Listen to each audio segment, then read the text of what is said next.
El doctor Rodríguez Mackey es el decano de la Facultad de Derecho y Ciencias Políticas y Relaciones Internacionales de la UTP, Universidad Tecnológica del Perú.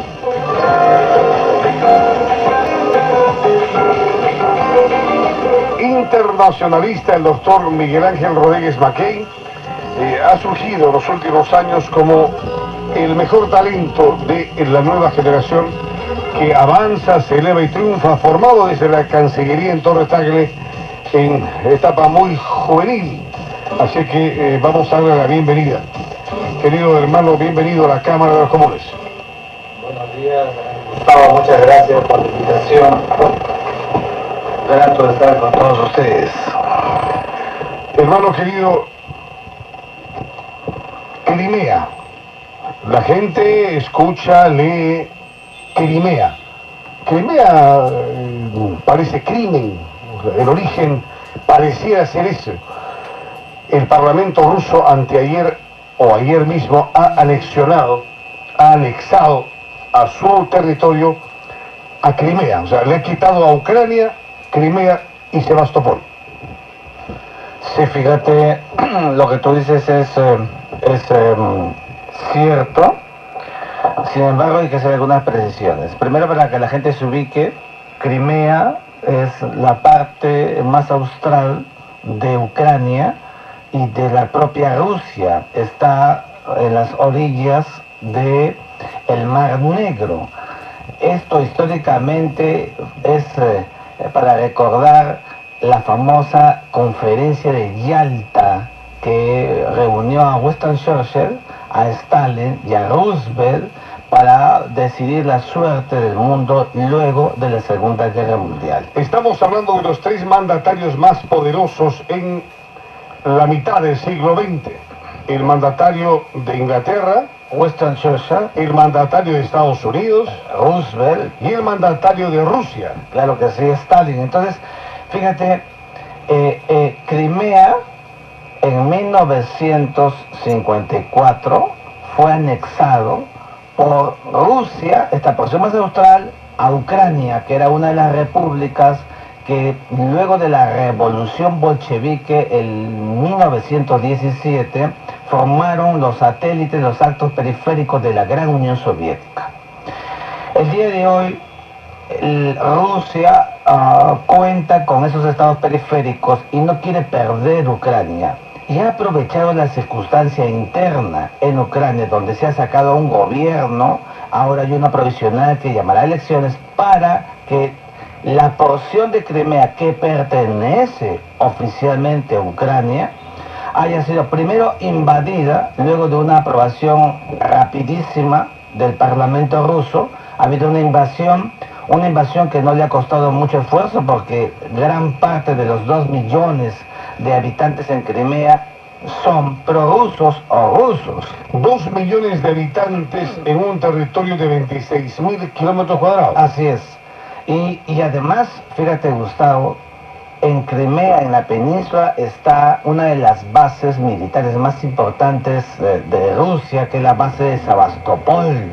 Y entonces, en esa base, que es estratégicamente importante para Rusia, se crean todas las condiciones para que el anunciado referéndum, que deberá ser el próximo 16 de marzo, haya una votación prácticamente mayoritaria, unánime, de decidir pertenecer, ¿no es cierto?, a la órbita rusa, no ser parte de Ucrania. Hay un referéndum convocado por quién? Convocado por el propio Parlamento de Crimea. El propio Parlamento, porque Crimea es un estado autónomo dentro de Ucrania. Entonces, de manera autonómica, el Parlamento ha decidido, ¿no es cierto?, convocar un referéndum a toda la población. O sea, políticamente ya se dio el primer avance. El nombre concreto es República Autónoma de Crimea. De Crimea. Pero han desactivado desde Ucrania, ¿no?, esta autonomía. Exactamente. Y esto en realidad es grave, porque Crimea es política y jurídicamente parte de Ucrania. No se puede hacer nada, ninguna decisión unilateral promovida desde fuera, o sea, por Rusia sobre Crimea, sin el consentimiento constitucional del Estado ucraniano. Sin embargo, en el año 91-92, Boris Yeltsin ya había desactivado la concesión que se hizo a Ucrania en los tiempos de Stalin. Sí, y esto se hizo como consecuencia de esta vorágine que produjo la caída del muro de Berlín, la globalización en marcha, la perestroika y el glasnost que arrasó, ¿no es cierto?, a todos los estados periféricos que había en la zona. ¿Qué es lo más trascendente al día de hoy? Porque este problema todos los días va cambiando, Gustavo. Y es que de ser un asunto central en el sentido de volcar toda la posición de Ucrania sobre una decisión de ir hacia la Unión Europea, ahora se ha trasladado, aprovechando la coyuntura, a el destino, ver el destino de Crimea. Y entonces aquí ha surgido una voz fuerte por parte de Estados Unidos, que tiene una política internacional muy conocida. Basta ver el libreto de Henry Kissinger y toda la diplomacia norteamericana que está en todos los espacios sensibles del planeta, y ha llevado a Estados Unidos a empezar a aplicar mecanismos de sanciones económicas. Estados Unidos, la gran potencia mundial.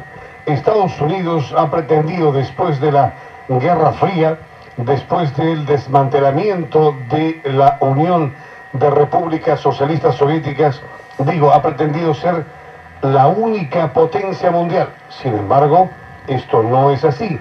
Dice el doctor Rodríguez Mackay que Estados Unidos está ensayando bloqueos, sanciones económicas, diplomáticas en otro orden, frente a Rusia. Pregunta, ¿tiene poder Estados Unidos frente a Rusia? Sí, tu pregunta es muy buena porque nos permite decir lo siguiente. Estados Unidos es una superpotencia militar, pero ya no es una potencia política ni económica como lo fuera en el pasado. Y no le basta su rango de primera superpotencia militar en el planeta para tener niveles coactivos o coercitivos o de fuerza. No le basta. No le basta. Y entonces, por eso decimos que luego de la caída del muro, la caída de las Torres Gemelas en el año 2001, el mundo dejó de ser unipolar. Fíjate, al final de la caída del muro de Berlín en el 89, el mundo deja de ser bipolar. Es unipolar solamente por 20 años. Hoy el mundo es un mundo unimultipolar. Es decir, Estados Unidos tiene que compartir el sistema internacional. ¿Unimultipolar? Es decir, o sea, no es multipolar. No es plenamente multipolar porque Estados Unidos tiene todavía un nivel de consistencia militar que no tienen los demás países. Unimultipolar, eso no lo había escuchado. El mundo unimultipolar es un mundo en el que hay una superpotencia militar, pero multipolarmente ya no es pues la superpotencia. ¿Quiénes son entonces quienes acompañan a Estados Unidos? En el juego están evidentemente Rusia, la China, la India, que cada vez tiene una presencia mucho más importante en el juego internacional, y los estados importantes europeos, como es el caso preciso de Alemania y el caso de Inglaterra y Francia. Vamos a recordar a los oyentes lo que pasa con Rusia. Vamos a recordar.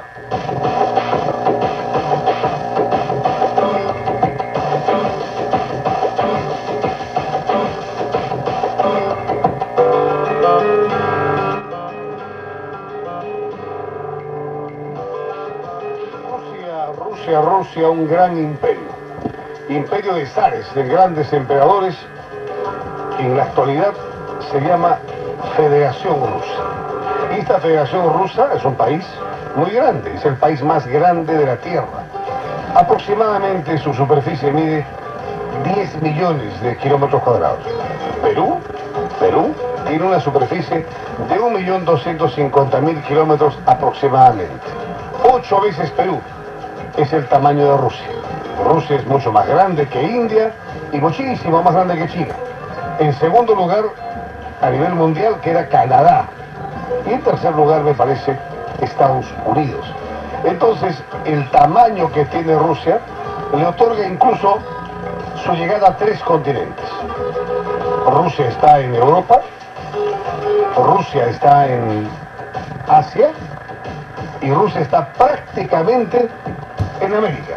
Así es, eso es muy cierto, la famosa Eurasia y todo el comportamiento y el impacto que tenía Rusia a través del tiempo. Mira, pero está casi en América. Está casi en América. Alaska. Alaska está en el estrecho de Bering, como lo recordaba las famosas tesis de la inmigración, ¿no?, de Alex Herlika, cuando se señalaban cómo pasaban de un lado a otro los habitantes en este proceso migratorio hacia América. Pero fíjate, mira, Gustavo, Rusia no puede ser minimizada en una circunstancia como esta. Es verdad que hay una pretensión política muy clara del presidente Putin de no perder espacio estratégico con los estados periféricos. Mira, después que cae el muro de Berlín en 1989 y se derrumba la Unión Soviética, aún con todo el proceso ulterior donde ya surge Rusia como federación, Rusia siempre ha mantenido una política de mantenimiento de las mejores relaciones con todas las repúblicas periféricas, Letonia, Lituania, Estonia, Georgia, todo. Es decir, ha buscado siempre este control, el mismo control que tenía durante la época del Pacto de Varsovia, cuando se forman estos dos bloques claros, el bloque de Varsovia, el Pacto de Varsovia para el eje oriental, y la OTAN y todo lo que significaba las alianzas con los aliados a partir de Estados Unidos de América. Mikhail Gorbachev fue el último presidente empoderado en la antigua Unión de Repúblicas Socialistas Soviéticas. Ya en 1985 asume el control de Rusia, en 1987 anuncia la glasnost y la perestroika, y luego es sucedido por Yeltsin. Boris Yeltsin desmantela la URSS, y ahí se queda Rusia solitaria. Sin embargo, el doctor Rodríguez Mackey, decano de la Universidad Tecnológica del Perú, nos dice que Rusia se ha recompuesto a la cabeza de Vladimir Putin. Sí, y Rusia se recompone, es decir, mantiene su calidad de potencia militar regional, aun cuando, hay que decirlo, en términos económicos y en términos fundamentalmente financieros, Rusia ha sido impactada. Y ese impacto que Rusia ha tenido no le ha permitido alcanzar otra vez los niveles de superpotencia. Esto es muy importante porque lo que ingresa en el tablero de la situación de Ucrania y particularmente de Crimea está devenido por qué factores coadyuvan o permiten a Rusia hacer lo que acaba de realizar. Un ingreso militar fundado en que sigue siendo una potencia militar. Sin embargo, un retroceso cuando acepta la propuesta de la canciller alemana Merkel para negociar, cuando acepta que vamos a ver qué es lo que va a decir el Parlamento Europeo que se está reuniendo en Bruselas el día de hoy, justamente porque gran parte de la economía rusa es una economía en un escenario como el de hoy, Gustavo, absolutamente interdependiente, yo diría más dependiente del sistema internacional que lo que hubo en otros tiempos. Provoca como consecuencia un gobierno con ciertas debilidades que las estamos viendo el día de hoy. Amén de la ejecución de un marco económico absolutamente proteccionista, con una política de subsidios extraordinaria, que lo único que ha creado es una quimera dentro de la sociedad venezolana. Lo más importante, lo más trascendental en estos días es que han sido los jóvenes, fíjate Gustavo, los jóvenes de Venezuela, yo lo he llamado en un artículo de la primavera venezolana, los que han salido a las calles a requerirle al gobierno la gran oportunidad de contar con espacios para poder desarrollarse conforme las reglas de un mundo cada vez más competitivo. ¿Los jóvenes de qué edad? Los jóvenes, fundamentalmente en edad universitaria. que son los que ya comienzan a vivir en carne propia, ¿no es cierto?, las contingencias y los procesos para hacer realidad sus proyectos de vida. Hay escasez de alimentos en Venezuela. El gran problema de Venezuela es la escasez de alimentos. La mesa familiar no los cuenta, el 25% de ellos no están en la mesa. En segundo lugar, el dólar se ha disparado en Venezuela, de tal manera que la inflación ha llegado a cerca del 60%.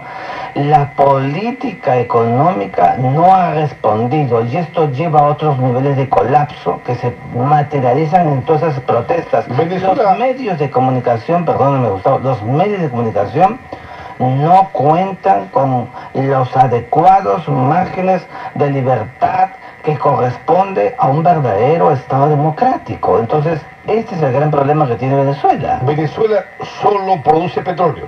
Solo produce petróleo y produce mucho petróleo. Y es un contrasentido que siendo uno de los primeros productores de petróleo en el planeta, tenga estos márgenes de desarrollo económico intraestatal absolutamente en declive. Pues muy parecido a Cajamarca, ¿ah?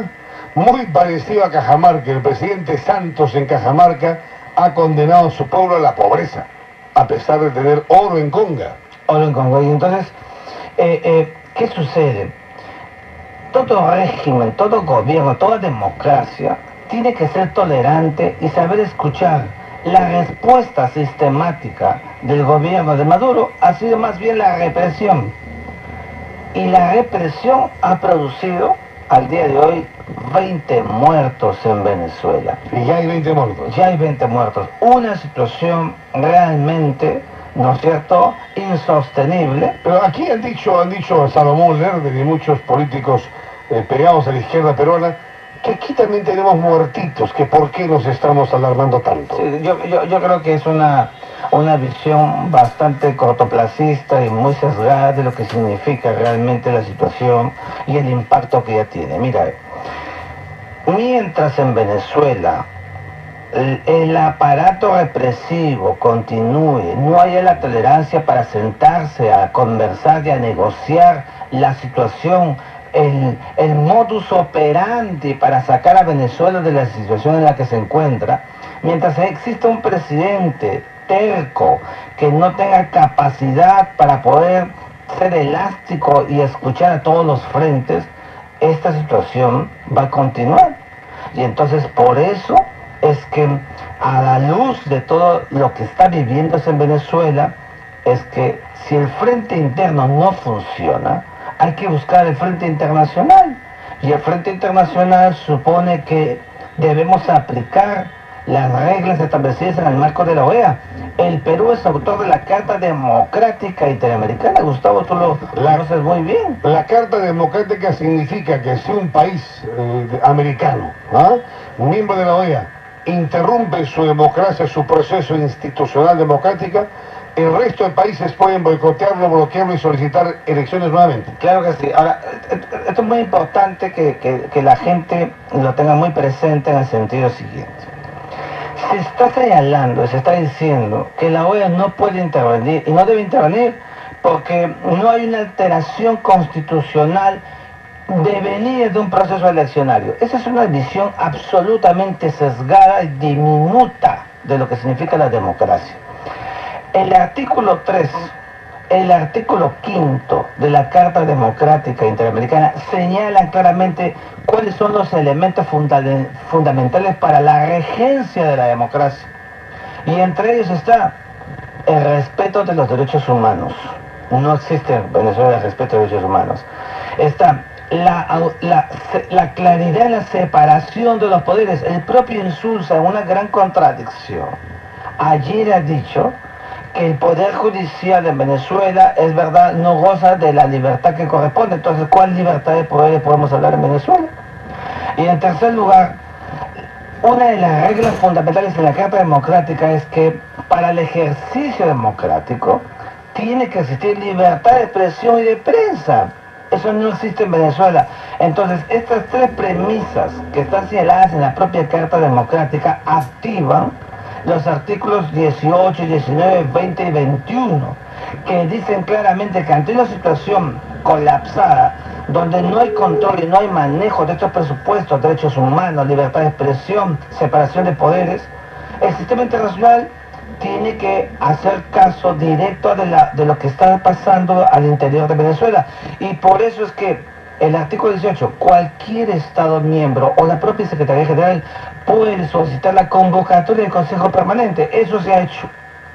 La convocatoria del Consejo Permanente, y eso lo ha hecho Panamá, que ha tenido como consecuencia que el propio Maduro haya decidido unilateralmente romper relaciones diplomáticas, casi como si fuera esto un discurso a lo Luis XIV anterior a la Revolución Francesa, ¿no? O sea, un discurso del antiguo régimen, del derecho divino, una cosa extraordinariamente incongruente. Lacayo ha llamado el presidente Maduro al presidente de Panamá y lo ha echado, dicho, no quiero juntarme contigo, y ha cortado relaciones como si uno le cierra el caño al vecino.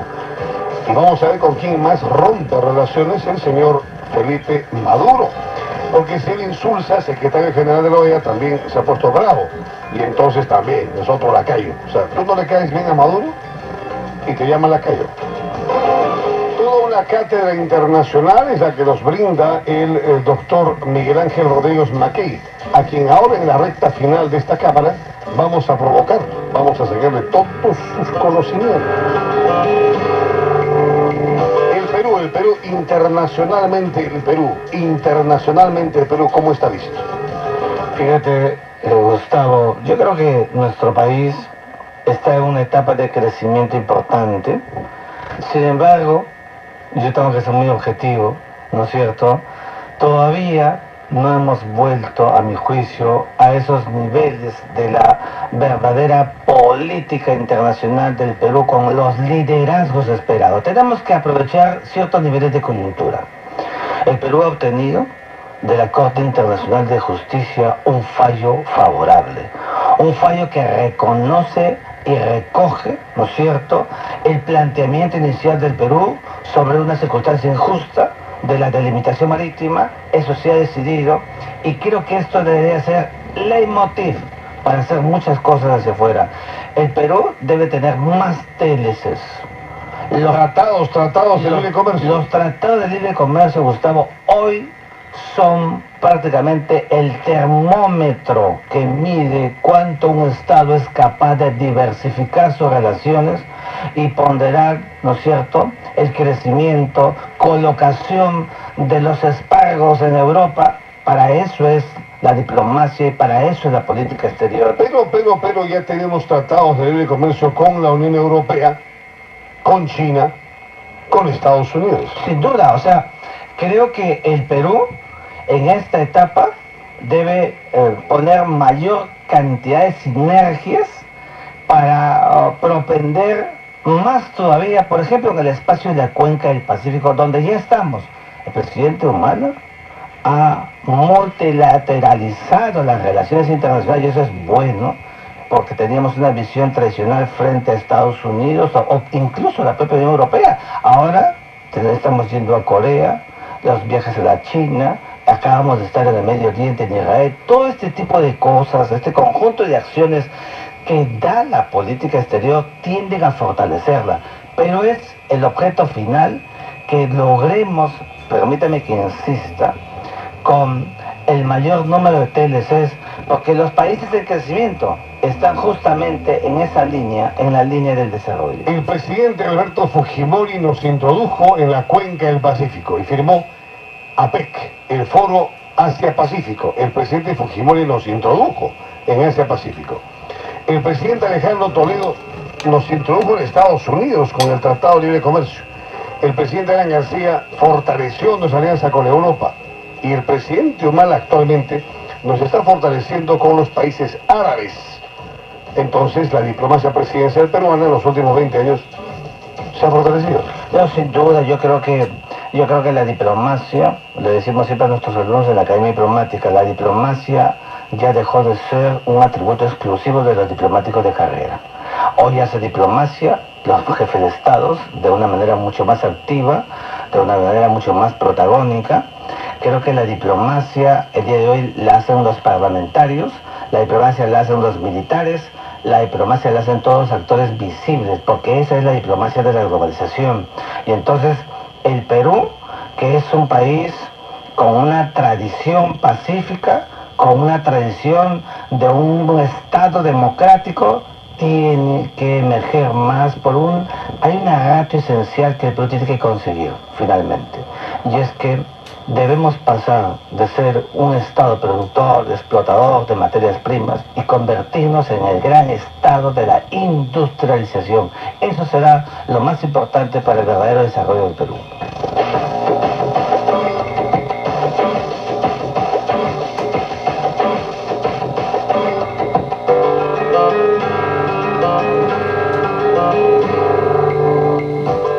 El Perú es miembro de la Comunidad Andina de Naciones.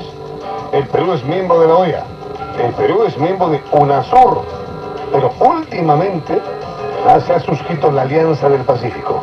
Antes que se fuera Dan García, se firmó el tratado, el convenio, pero el presidente Humala le ha dado velocidad a una alianza que tiene a Chile, México y Colombia como los principales socios. Establecen sinergias, alianzas, apuestas para lograr atomizar voluntades frente a un sistema internacional que se asocia con mercados importantes y donde los 4 países que entre ellos mismos establecen pautas y reglas para el mejor desarrollo intraestatal, para el mejor desarrollo bilateral y para el mejor desarrollo regional, puedan a partir de ahora, ¿no es cierto?, promoverse como bloque, como grupo, porque la tendencia internacional, Gustavo, es actuar en forma de bloques, y este bloque económico llega mejor todavía, con un mejor posicionamiento, al bloque más grande y más importante del mundo del siglo XXI, que es el escenario del Pacífico. He leído que en la Alianza del Pacífico, estos 4 países de que somos miembros, unida, representa la 8ª economía del mundo. Y representa la 8ª economía, y fíjate, hay más de 30 estados en calidad de observadores, y están logrando los 4, en esta concatenación de escenarios, liberalizar al 92%, ¿no es cierto?, todos los productos y crear un espacio para que finalmente el arancel se vuelva como ese fin ontológico de la economía, el famoso arancel cero, porque han dejado todavía un 8%, que es como consecuencia de las negociaciones que van a haber en el futuro inmediato. Esto es importante, esto es maduro, esto que es económico tiene que además... Esto es Maduro y me asusto, dices Maduro y me asusto. Es el otro Maduro, el Maduro de la verdadera economía.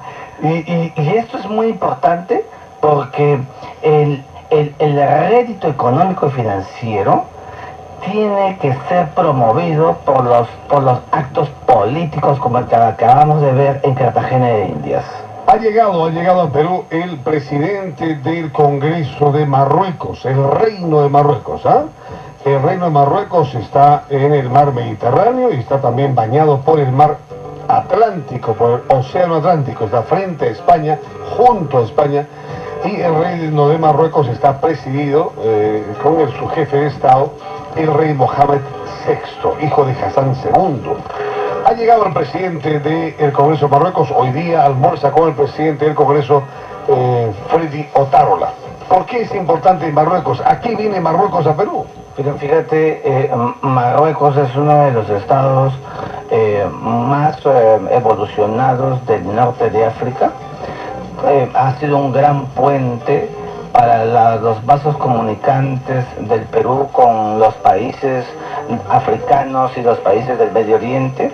Hay un importante desarrollo tecnológico, el tecnicismo que ellos están llevando y trayendo, no es un solo tema asociado a los camellos como en algún momento se pensó. Yo creo que el Perú, y aprovecho para recordar aquí El Perú tiene una importante coyuntura con Marruecos. Felizmente tenemos un embajador de primera línea como Carlos Velasco en Marruecos, que estoy seguro con la actividad y el impulso que le viene dando, le otorga al trabajo bilateral y Marruecos como gran puente para el trabajo multilateral que el Perú desarrolla en estos espacios africanos, en estos espacios del Medio Oriente. El reino de Marruecos, ¿no? A mí me ha gustado siempre visitar Marruecos, ¿no? Está Rabat, Tánger, Chaouén, Marrakech, Fez.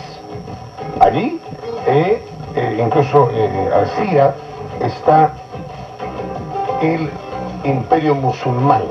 Allí está la religión musulmana, o sea, son musulmanes los árabes que pueblan Marruecos. Sin embargo, los árabes, y con esto vamos a ir finalizando este informe, los árabes tienen su religión musulmana, en unos casos son chiitas, en otros casos son sunitas, pero los de Marruecos son alawitas, ¿no? Son alawitas, son una tercera vertiente, clasificación. Recuerda que cuando Mahoma en el 632 produce la Égira, o sea, esa huida de la Meca a Medina, y luego de él viene la etapa de los grandes califatos, y en esos califatos se asientan las porciones sunitas, la porción chiita y la de los alawitas. Y estas han sido las que han generado toda una corriente internacional del Islam, muchos de ellos diversificados hacia las zonas del sur de España, todo el norte del África que tú conoces muy bien, Gustavo, y la otra porción que se fueron a las zonas más australes del Medio Oriente, y otras más cruzaron hasta las zonas asiáticas, llevando incluso hasta espacios que ya no son árabes, pero sí son islámicos, como Indonesia, que es el país musulmán más importante y más grande del mundo en términos del Islam. Entonces, claro, los árabes han tenido en la historia el error de ser los verdaderos conectores, los conectores que llevan todo lo del Catay y lo del Zipango, o sea, lo de la China y de Japón, a través de un Marco Polo que llegaba a Venecia, a Nápoles, que llegaba a esa Europa comercial del siglo XV-XVI, y con unos árabes que a mitad del camino, ¿no es cierto?, que aun cuando tomaron en 1453 el Santo Sepulcro de Jerusalén y luego la liberación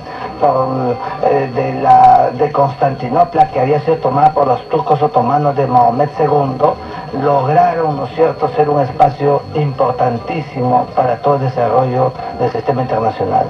Imposible poder conversar con el doctor Rodríguez Mackey en una hora. Eso es imposible. Yo pensé que bastaba, pero no basta. 9 de la mañana con 1 minuto.